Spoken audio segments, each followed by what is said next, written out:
ఆరోగ్యం అంటే natural food, nature మంత్ర. ఇప్పుడే మీ ఇంటికి తెచ్చుకోండి. హలో అండి, నా పేరు హైమ. నేను పుట్టపర్తి వెళ్ళి హైదరాబాద్ వస్తున్నాను.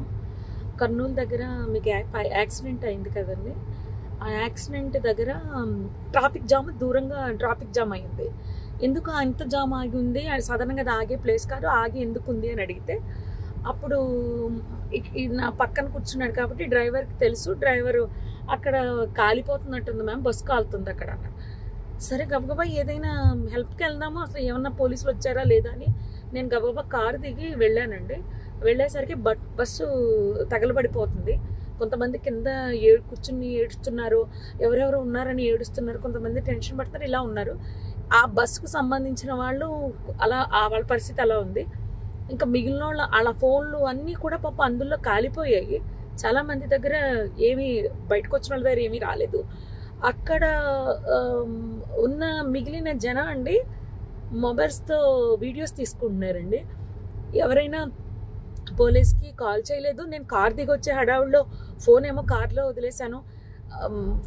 వర్షం పడిపోతుందో పక్క నుంచి ఫోన్ టచ్ చేయడానికి కూడా ఎవరిదైనా అడిగి తీసుకుని టచ్ చేద్దామని వర్షానికి తడిచి అది పని చేయట్లేదు. నేను మళ్ళీ గబగబా కార్ దగ్గరికి వెళ్ళి వెంటనే కర్నూలు ఎస్పీ గారికి అండ్ ఎస్బీ ఇన్స్పెక్టర్ గారికి కాల్ చేశానండి. లక్కీగా ఎప్పుడో నెంబర్స్ ఉన్నాయి. కాల్ చేస్తే వాళ్ళు ఇమీడియట్లీ రెస్పాండ్ అయ్యారు. వాళ్ళు రెస్పాండ్ అయిన కాసేపటికి రూరల్ సిఏ గారి బృందం అంట వాళ్ళు వచ్చారు. దాని ముందే ఫైర్ స్టేషన్ వాళ్ళు వచ్చేసారు. అండ్ ముందు ఫైర్ స్టేషన్ వాళ్ళని నెక్స్ట్ ఫైర్ సిబ్బంది, నెక్స్ట్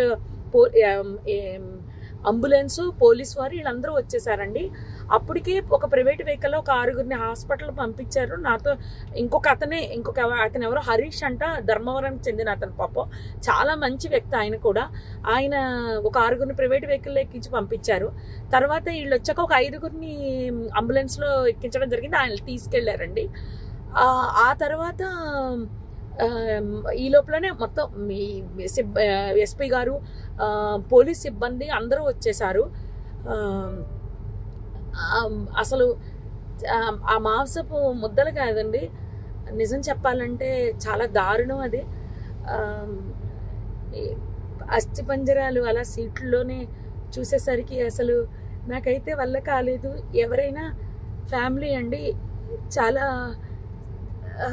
ఆ ఫ్యామిలీ ఎంత బాధపడుతూ ఉంటారో. నేను అది తట్టుకోలేకపోయాను. వస్తూ అక్కడ ఆంజనేయ స్వామి గుడి దగ్గర ఆగిపోయి నదిలో మునగడం జరిగింది.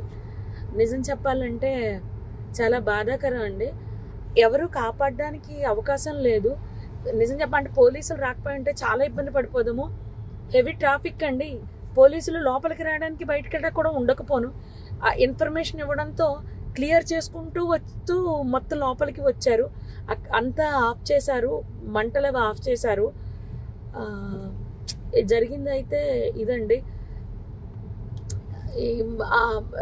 ఆ బస్ కిందనే బైక్ ఉండిపోయింది.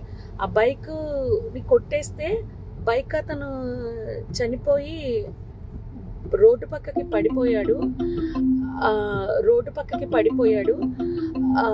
మళ్ళీ ఆ బైక్ మాత్రం బస్ కిందకి వెళ్ళిపోయిందండి. అర్థమైపోయింది